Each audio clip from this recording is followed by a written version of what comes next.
Kung gusto nga mga tao nandito isip ko, did you come alone here? Or did you come with your friends? You came with your friends, diba? So what's built? Actually later, kasi mamaya na lang. Of course, first is bonding. I realize, kadalasan, I realize, just because you are on the same house, on the same home, on the same environment, I realize it doesn't build to relationships also. Naalala ko kasi when I organized an event, na-invite kong speaker, the CEO of Sea Oil, si Glenn. So, after we spoke, sabi niya, Tomi, kailangan ko nang umalis. Bakit?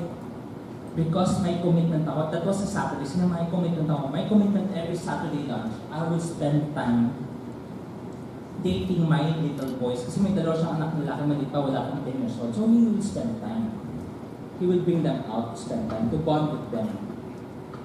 Sabi ko, music ko, for this father who is busy, knows the importance of bonding, he really invests time to his own sons also. And doon ko lang na-realize kasi, kadalasan naman, the people that closest to us are those people that we have spent much time with. Nakabag natin, kasama natin. Kadalasan kasama natin kumain. Kwentuhan. Diba, imagine nyo may yung family na campaign before na encouraging families to eat together. Because families need to bond also. And same thing I'm learning also, especially right now, syempre, sa condo na titirahan ko, for some time, I lived alone. I lived alone also. Then I decided, rather than face a lot of temptations, why not bring some friends in? So I invited some of my group mates to join me. And hindi ko na-realize, hindi pala madali. Hindi porket na makakilala na kayo at magkasama kayo, okay na. There are times you really have to exert effort to really get to know them more. Especially bonding with Kaya nga, a time to kill, and a time to heal, a time to break down, and a time to build up, a time to weep, and a time to laugh, a time to mourn, and a time to dance. Basically, it's time. It's really how we build time with them also. It's important to bond with those people that we care for also. Second, understanding. Isang ito, honestly, I'm still learning on this part, and I'm learning. Kasi just recently, nga kasama sa condo, nagkaroon ng problema inside our condo. Siyempre, ang normal recourse ko is magalit talaga. Sabi ko, rather than magalit ko, nag-usap kami sa labas. Kami magkakasama ko, nag-usap kami. Sabi ko, paano ko ba ikaw matutulungan? Kasi kadalasan ko yung na-realize ko this is something I learned about companies right now. This is especially those people, companies that we've mentored and handled. Na-realize ko, the more magpagalitan, the more sasadyain talaga. The more sinasadya. So, sabi ko, how can I really help you? So, after that discussion, mas umayos yung relationship namin sa bahay. Kasi, there are times na parang kailangan namin na mag-huddle minsan we need to talk. And I realized, of course, people are coming from different backgrounds. Okay, may taga-isang Pangasinan, may isang taga-Quezon, may isang taga-Laguna, iba-ibang background, may isang akanya, marami doon, buti hindi siya nag-drugs. Marami doon sa relatives niya nag-drugs. Siya never nag-drugs. Ngayon isa naman, huwalay ng parents niya. So ko, different backgrounds. So ko, I really have to understand them. There are times siguro kayo hindi ko magkakaintindihan. It's because I feel to really take time to understand people. It may require time, basically. Sabi nga, let nothing be done through selfish ambition or conceit. But in loneliness of mind, let each esteem others better than himself. Let each of you look not to only of his own interest, but also the interest of others. Yung nga naisip ko, how do we understand those people around us? Is that something I'm learning and I'm hoping to improve on also? And kadalasan ko na lang isip ko there are times people are looking for people to listen to them. People are not all people are looking for advice. People are just looking, there are many people also are looking just for people can listen to them, to understand where they're coming from also. Of course, next is investing. Of course, aside from time, this is something important also. What can we invest on other people? We can invest.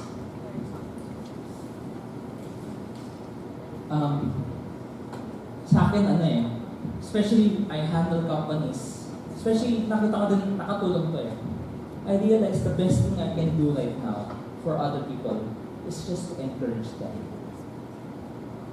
Encourage.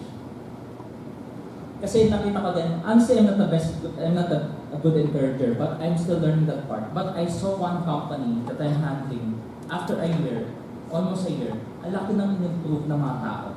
Performance-wise, attitude-wise, and I realized there are times you just have to keep on encouraging them. Kasi tayo ito we are already belonging to a very discouraging environment. Ang tendency is, syempre discourage tayo. Kung napagsabihan tayo, it's either sasadyain pa natin yan, or kung let's say, sabihin tamad ka, tuloy, parang sa kondisyon, tamad na po ka, kailangan gagawin. There are things becomes a natural person already. Yung discouragement, just take care. Do not really save God's mouth for whatever man sows, that he will also reap. And let us not grow weary while doing good, for in due season we shall reap if we do not lose heart. Yung nga nakita ko din is, why we need to invest on people is because we want to bring out the best from one another also. Naalala ko kasi there's this well-known speaker, author also, Bill Lawrence, sinabi niya, kadalasan kasi, we expect people where we are right now. But what he's suggesting is start where they are. Because we are coming from different backgrounds. And I realize in any relationship, like nga sa Pastor Bong siya share sa dito namin, it's important to adjust. It's really important to adjust, to invest, to understand, to bond. It's important for us to adjust in every scenario also. So build relationships. So, before we continue, okay, pakita ko na lang din. Kasi may mag-testimony right now. Kasi dahil sa madas kong kahati si Brother Edwin Samson, iniwan ako. Edwin din kinuha ko. Edwin din. But I asked kasi them 2 weeks back if they can share about their story also to us. Kasi just to prove your point, walang perfect dito. Walang perfect. You will be hearing from a couple right now who are not perfect. They are not perfect. But we can learn a lot from them also. From what they learned and discovered and went through also. So without further ado, let's welcome Mr. Edwin Kua and Joanna.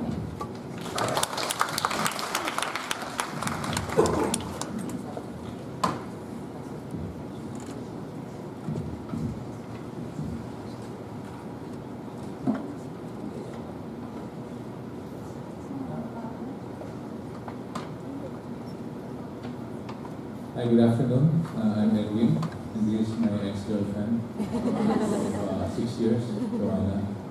So we are here today to share with you our life story. So we were dating for 6 years, and until November 11 of 1995, we finally got married. Marriage seems like the only reasonable thing to do because we already knew each other for a long time, and we were so in love. That's what we think. So, and my reason is I'm ready to get married because I also have a business, and so why delay it further? And early on in our marriage, things were starting to go on the wrong direction. I was still yearning to live the singles life. For in my singles days, I used to spend 4 to 5 days a week doing sports. So, and even early on in our marriage, dala-dala ko yun. I did not even bother try to change my lifestyle. And so I would leave the house 4 in the afternoon and come home around 10 p.m., sometimes 11 p.m. Because I enjoyed more hanging out with friends rather than coming home to my wife. So And on weekends, we go to church on Sundays. And that was our routine, that was my routine, week in and week out. And even my wife, and even when my wife was pregnant, and we had our first baby, I still continued on with that lifestyle, enjoying an active life instead of trying to become more responsible of being a husband and being a upcoming dad. In my mind, my justification is, anyway, my wife can check where I am. She knows where I am hanging out. She can go there, she can call. And so, since she knows where I am, and she knows I'm not cheating, that's good enough. So before we got married, I thought he was the man of my dreams. Nalapakot like Mills and Boone or ngayon, Netflix, to all the boys I've loved before. Peter Kavinsky. But after we got married, yung happily ever after became horror ever after. Kasi absentee siya. So I already have some expectations of married life, but when reality sunk in, hindi pala, because he just wanted his single lifestyle to continue. So, as both of our frustration level grew and grew each year, I justified my activities and absences from home because I needed to find an outlet to release my stress from work. But my reason was also so that I can escape temporarily the misery of our marriage, as I didn't feel loved anymore by my wife, largely due to my own faults. I then was insensitive to the reality that my wife was feeling the same way about our situation. So by the time we had our third child, the blueprint of an unhappy family were shaping up altogether. It was also during this time that my business began falling apart, and our finances were drying up so fast, and so was our marriage. So with Edwin's business failing, I now suddenly have to work. So the combination of being a full-time mom, a wife trying to salvage our marriage, and the disciplinarian to 3 naughty kids, it really took a toll on me. So I really wanted to call it quits. But unknowingly, of her grief and pain, and her thoughts of wanting to give up on our marriage, I was inadvertently putting priority on my failing business rather than on our marriage.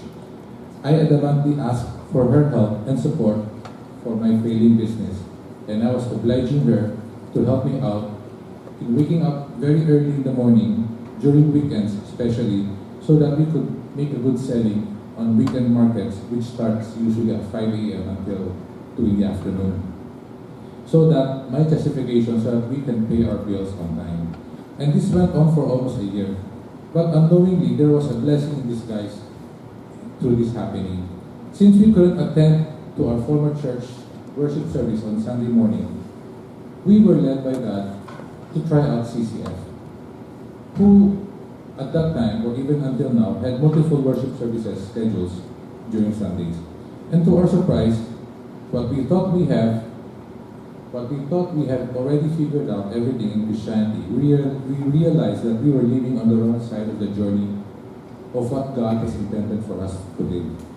Our issue was not the lack of facts about God, but our issue was the lack of our first-hand experience with God.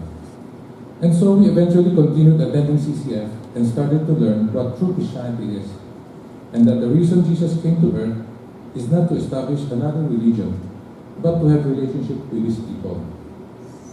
That whosoever believes and have faith in him as the Lord and Savior will have eternal life someday. And we had religion before. We had knowledge of God, but not knowing truly God. So at CCF we learned that the knowledge of God should result in a love of God. We also started learning that the principles of a happy marriage should be, and how we as parents should train up and guide our children in the ways of God. It was during these times that we were attending at CCF that God spoke to me through a Bible verse in Hosea 4:6. My people are being destroyed because they don't know me. And so I was reflecting on my life, how our marriage is being destroyed because we were not following God's ways. And so I said to myself, this is why I'm allowed, and God was telling me, why are you allowing your marriage to be destroyed by your own selfishness and pride and indiscretions? And as I grew more in love with God, He continued to reveal to me the hurtful things I was doing to our marriage and to my family. God convicted me that I need to change, and so I began to change. I began saying sorry to my wife, apologizing to her for being the irresponsible and immature, insensitive husband that I was. That I didn't see her real needs as my wife and as a mother as well. So I used to think that as long as there is no third party involvement, then everything is okay in our marriage. But I was wrong. Learning the principles of God on family, I began to say sorry also to my kids for hurting them, for being unreasonable with them, and for not prioritizing them. And after 2 to 3 years of being part of an accountability group in CCF, it's a community of believers sharing life on life from the principles found in the Bible. I saw how God was transforming my life. Then I started to see na the changes God is doing in his life. So in return, I can start to let my guard down. As I let my guard down, I started to hope again na there's hope that our marriage might work out. So seeing him change, I started to change and respond in time. And everything, as you can say, there's light light at the end of the tunnel, and that was 11 years ago. And so true enough, that was 11 to 12 years ago. Today, what we have is all by God's relentless love for us. Knowing that God's love was pursuing me, even though I was falsely acknowledging Him, He still pursued me. Learning and knowing what God's love is always redemptive and not condemning, my wife and I can now stand here and say, indeed, we now have a happy marriage. We have a happy family.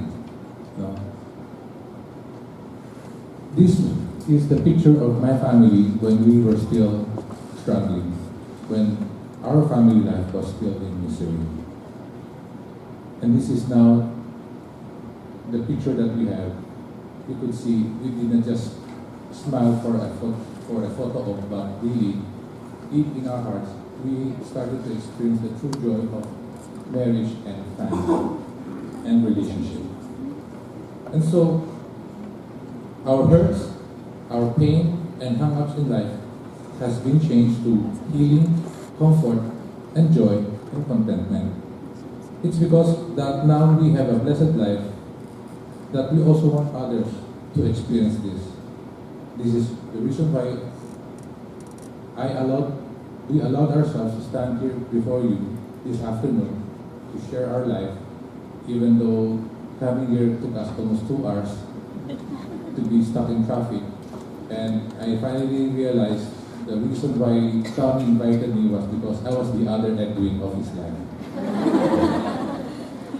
And so, I'd like to leave with you this verse that really impacted us. In Joshua 24, verses 14 to 15, it says, "So fear the Lord and serve Him wholeheartedly. Put away forever the idols of your ancestors' worship when they lived beyond the Euphrates River and in Egypt. Serve the Lord alone. But if you refuse to serve the Lord, then choose today whom you will serve. Would you prefer the gods of your ancestors? Or will it be the gods of the Amorites who have lived now? But as for me and my family, we will serve the Lord." And thank you for your attention. We hope you are blessed, and to God be all the glory.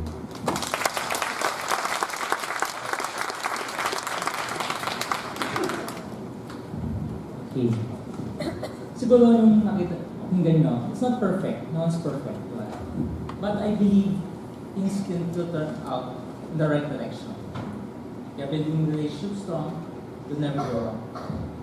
Naalala ko kasi, yung share nila, last weekend, I went to Davao kasi I was able to visit an old friend back in college who I haven't seen for more than 10 years.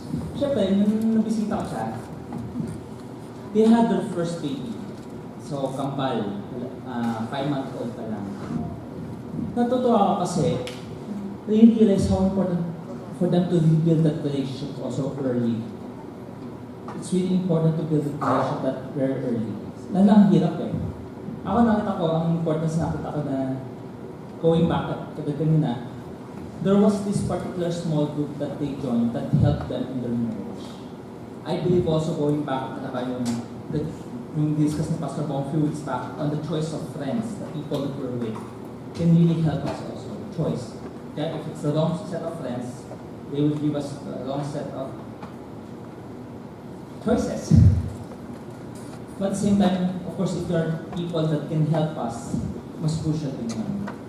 Kasi nakita ko yung last weekend, sabi ko, how come this married couple are enjoying their marriage and their family life? Nakita ko din, laking tulong din yung small group na tumutulong sa kanila right now. That's helping them, encouraging them. Imagine mo, just for that husband, that friend of mine, to close down his restaurant.